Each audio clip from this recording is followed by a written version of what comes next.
Welcome to Bored to Sleep, the only history channel where we drag you through the past with sarcasm, dark humor, and way too much unnecessary detail. Forget boring lectures. Here, you'll get revolutions, scandals, weird hygiene habits, and all the messy truths your school textbooks politely skipped. So grab a snack, smash that subscribe button, and prepare to question why anyone ever thought the good old days were actually good. You wake up, and before you even open your eyes, you smell it. Wood smoke, damp wool, and something faintly metallic, like someone's been sharpening a sword in the next room. You open your eyes, and the world has been stripped of anything modern. No buzzing phone on the nightstand, no air conditioner rumbling in the background, no smell of coffee drifting from the kitchen. Instead, you're staring at a ceiling beam older than your entire family tree. Welcome to the late 1700s. And the bad news? You're not here for a visit. You live here now. You sit up, and that's when you see him. George Washington.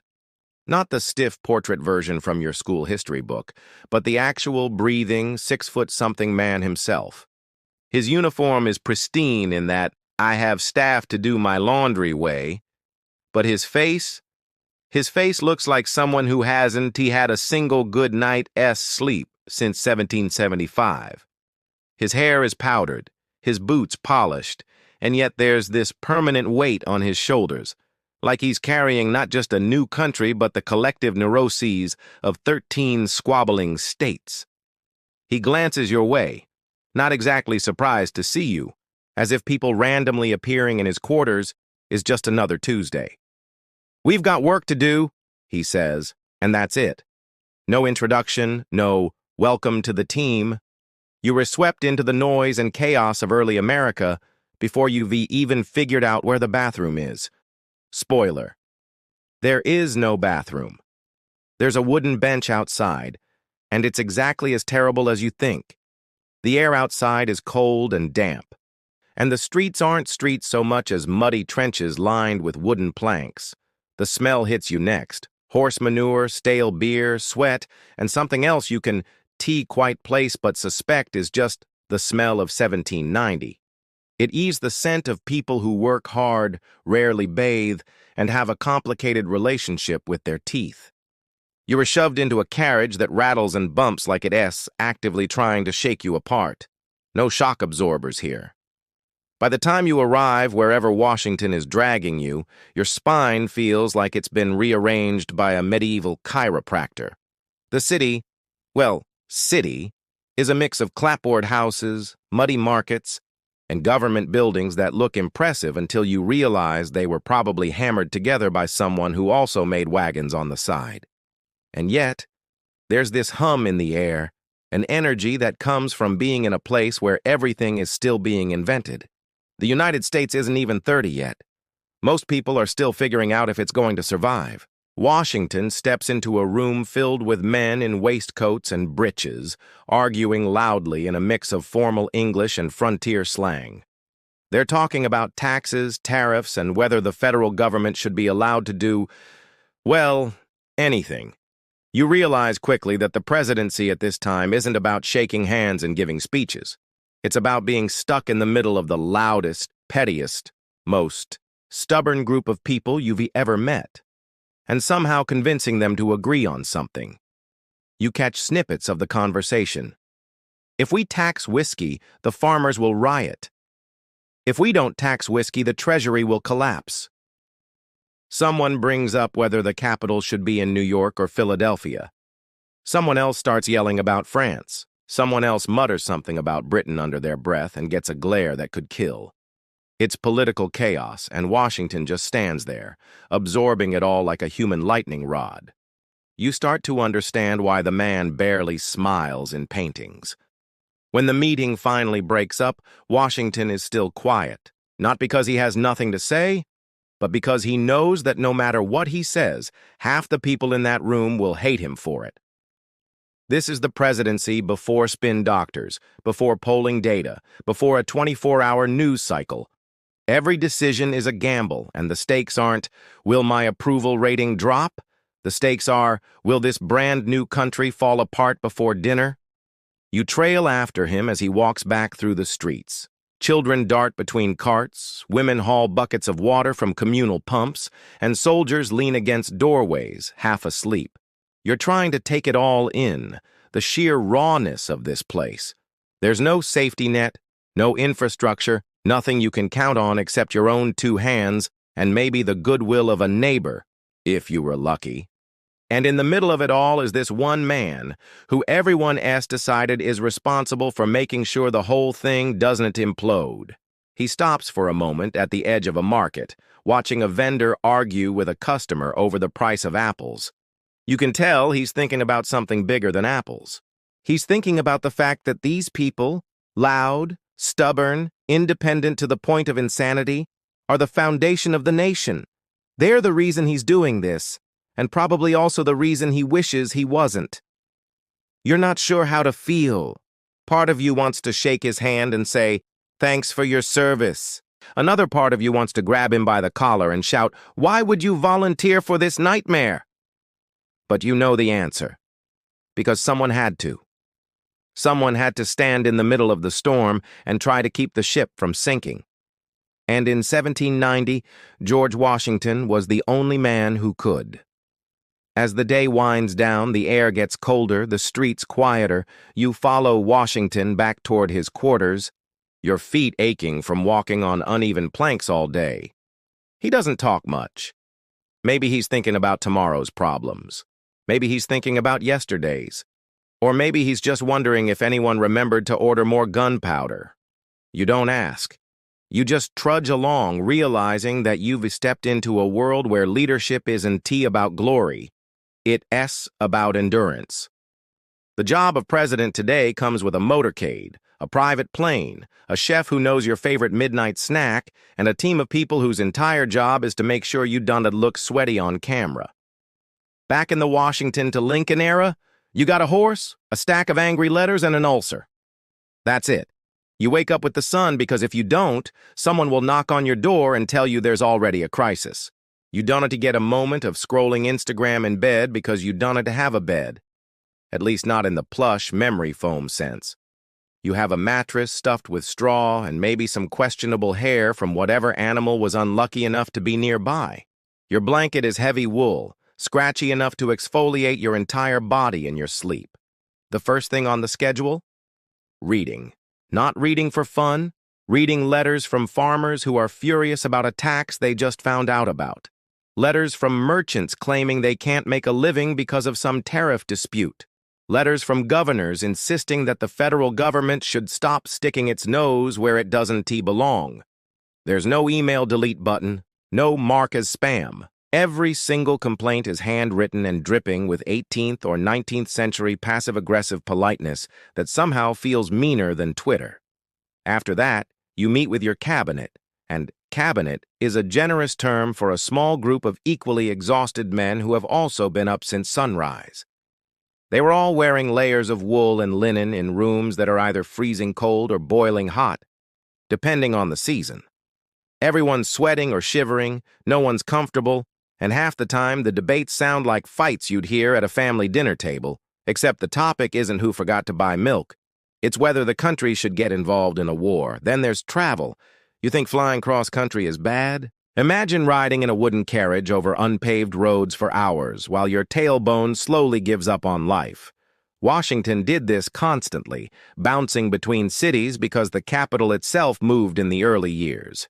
Lincoln, decades later, would spend days on trains, shaking hands with everyone from foreign diplomats to crying widows, all while his schedule looked like it had been planned by someone with a personal vendetta against him. The job is also relentlessly public.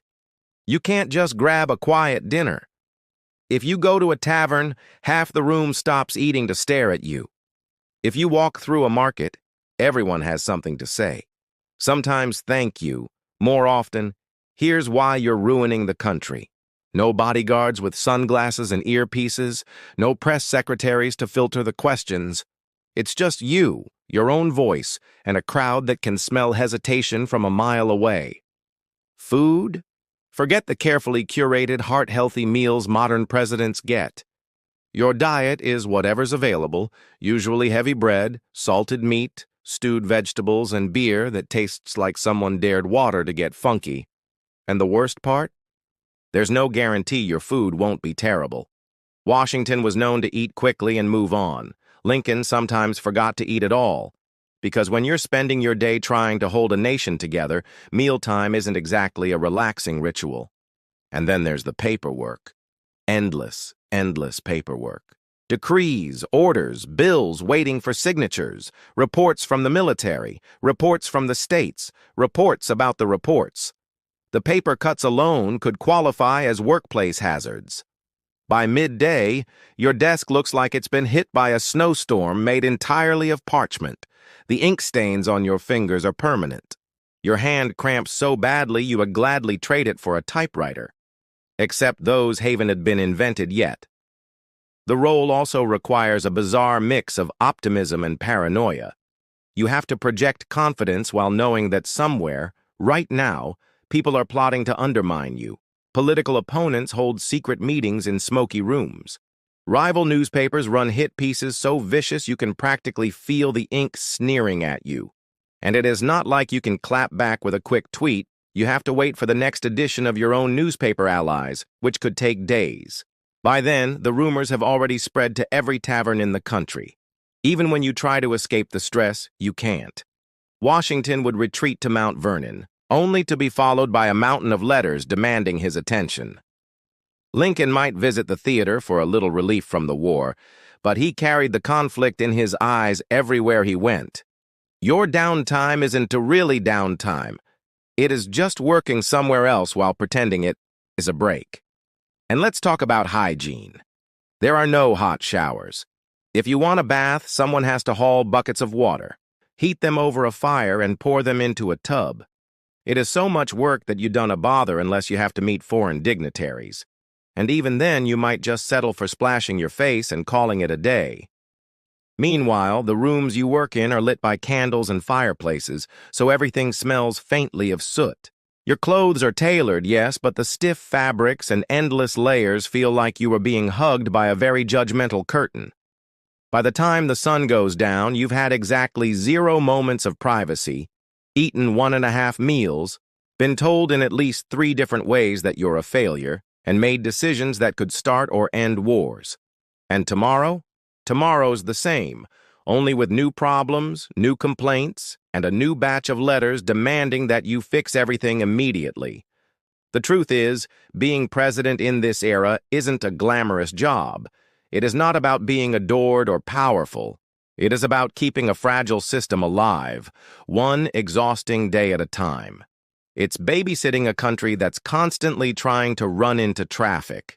You have no backup, no safety net, and no idea if any of this will even work in the long run. And yet, somehow, you keep showing up. Not because it's fun, not because it's safe, but because the alternative, watching everything you fought for crumble, is worse. The thing they don't tell you when you take the top job is just how much of it revolves around people management. Not policies, not speeches, people. And people, as you may have noticed, are complicated, unpredictable, and occasionally insane.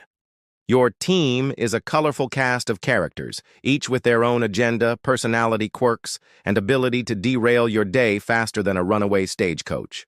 First up is Thomas Jefferson, tall, soft-spoken, dressed like a man who owns more books than he has friends. He's the guy who can deliver an eloquent essay about the beauty of liberty. And the human spirit? Then turn around and quietly sabotage your plans if he doesn't agree with them. You get the sense that if he had access to Twitter, he'd be subtweeting you at 3 in the morning in Latin. Then there's Alexander Hamilton, sharp as a blade and twice as dangerous. He talks fast, writes faster, and somehow finds time to start duels with people in his spare hours. He's brilliant, yes, but also the type to push your buttons just to see if you'll snap. He's got grand visions for the economy and no patience for anyone who doesn't thought or would immediately agree. The man could weaponize an eye roll. And don't forget John Adams, stubborn as a brick wall, with the bluntness of someone who doesn't care if you like him. He will tell you exactly what he thinks, whether or not you asked, and he'll keep telling you until you physically leave the room. You respect him. You also dread seeing him first thing in the morning. As time rolls forward, the cast changes, but the chaos doesn't. By the 1820s, you're dealing with Andrew Jackson, the human embodiment of "I dare you to stop me." The man carries a cane, not because he needs it, but because it's a convenient tool for whacking people who annoy him. He duels, he shouts, he vetoes bills like he's swiping left on Tinder. You were never sure if he is about to sign an important law or challenge someone to a fistfight in the Rose Garden. Then there are the allies you didn't choose but can't get rid of. Local politicians who promise you their support in exchange for, well, something. Usually money, influence, or a favor you'll regret granting. Governors who smile to your face and then publicly undermine you 2 days later. Foreign ambassadors who insist they just here to talk, while clearly fishing for information they can take back to their king or emperor. Every conversation feels like a chess match you're playing without knowing all the rules. And let's not pretend everyone here is your friend. Some of the people you work with want you gone, replaced, discredited, or, in the darkest cases, dead. Political rivalry in this era isn't just verbal sparring in the press. It's duels at dawn, poison rumors whispered into the right ears, mysterious accidents on hunting trips. You keep your friends close and your enemies where you can see them, ideally across the table, preferably unarmed. Still, there are the moments of camaraderie. Late nights when the arguments quiet down, the candles burn low, and you find yourself sharing a drink with a fellow leader who, against all odds, understands the weight you carry. Someone who also had to tell a grieving widow that her husband wanted to be coming home from the war. Someone who also stared at a map, wondering how to stop two armies from tearing the country apart. By the time Abraham Lincoln arrives on the scene, the stakes have evolved from tense to catastrophic. His cabinet meetings are a mix of legal debates, war reports, and the occasional shouting match. The country is literally split in two, and half the people he's supposed to lead think he's a tyrant. You watch him walk into rooms, knowing that whatever decision he makes today will either prolong the bloodshed or save lives, and there is no way to know which until it's too late. The generals are another breed entirely. Some are geniuses. Others are just men in uniforms pretending they have a plan. They write reports about victories that weren't quite victories and gloss over losses that were absolute disasters. Lincoln reads them carefully, nods, and you can see in his eyes that he knows when someone's lying. But he still has to work with them, because replacing them could make things worse. And then there's the public. Oh, the public. In Washington's day, it's angry farmers and merchants shouting at you in the market. In Lincoln's day, it's angry mobs and angry newspapers. They all think they know the answer. They all think you're doing it wrong. And unlike the carefully curated town hall meetings of today, you can't just smile, nod, and escape. You're stuck in the middle of it every single day, listening to people tell you they could do your job better while failing to grasp how bad the alternative could be. Some days you wonder if you're a leader or just the country's punching bag. You're the face everyone blames when the economy dips, the crops fail, or the war drags on too long. Your allies are only allies as long as you're useful to them. Your enemies? They're patient. They're waiting for you to make a mistake big enough to end you. And yet, in rare moments, you see why this matters. You watch a law pass that could change lives for the better. You negotiate peace, or at least delay war, through sheer force of will. You hear a crowd cheer not because they have to, but because for once, they believe you've done something right. But those moments are brief, and they never come without a cost. Every relationship in this role is transactional in some way. Every alliance has an expiration date. And every person you meet, from the poet-philosopher Jefferson to the brawler Jackson to the melancholy Lincoln, is a reminder that power changes people. It changes you. You tell yourself you can handle it. You tell yourself you can keep your head above water, but deep down, you know the truth. In this job, you're never not drowning. You just get better at smiling while you sink. Night in this era isn't peaceful. It's not quiet. It's not safe. The sun doesn't set so much as it vanishes, and with it goes any illusion that you're in control. The oil lamps are lit, the streets grow darker than you thought possible, and every sound seems closer than it should be. For Washington, nighttime means a city where shadows move on their own. Soldiers patrol with muskets slung over their shoulders, boots crunching on gravel. Somewhere in the distance, a dog barks once and then goes silent. There's no electricity, no streetlights, only flickers of flame in windows and the occasional glow of a tavern door swinging open before slamming shut. You walk home and feel the dark press against you like a heavy coat. Inside, the air is thick with the smell of tallow candles and damp wood. The sound of a quill scratching on parchment is the only thing keeping you company. You write by dim light, knowing that if the flame goes out, you'll be working blind. And you can't shake the feeling that someone is watching, because in this time, someone always is. Danger after dark is different for each leader. For Jackson, it's personal.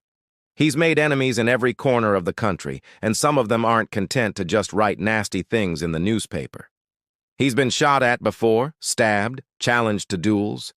He sleeps with pistols close enough to grab without thinking.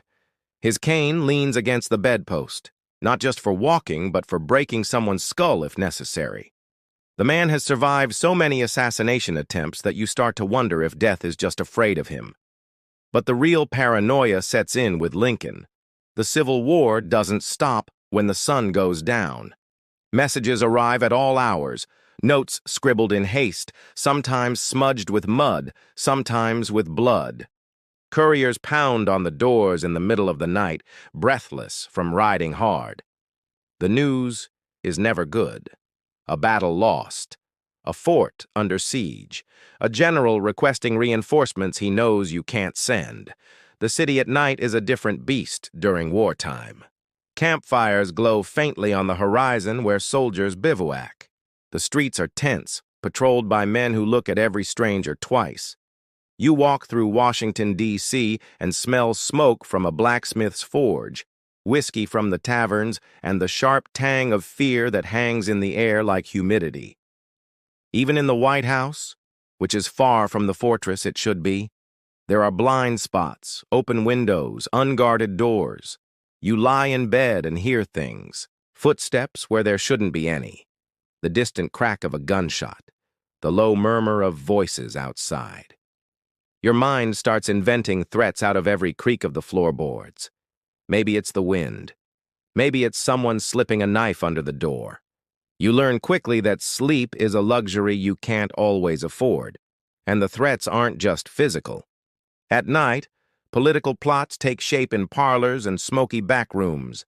Rivals meet in secret, whispering over glasses of brandy, drafting letters meant to erode your support.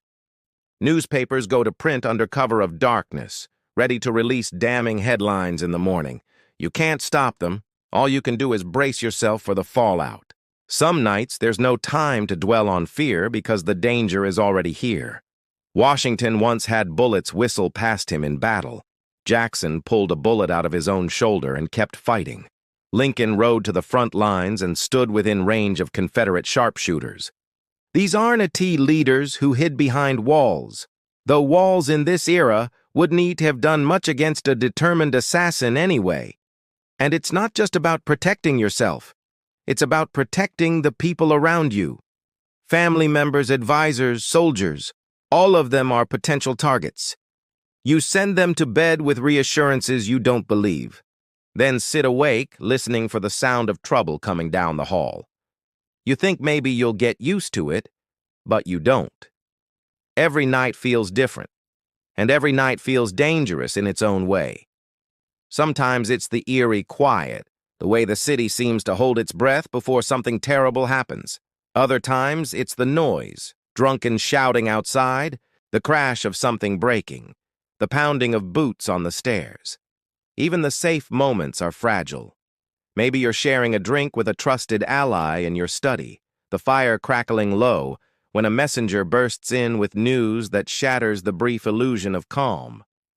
Or you're reading by candlelight when the flame gutters out, plunging you into blackness, and you realize you don't know who else is in the room.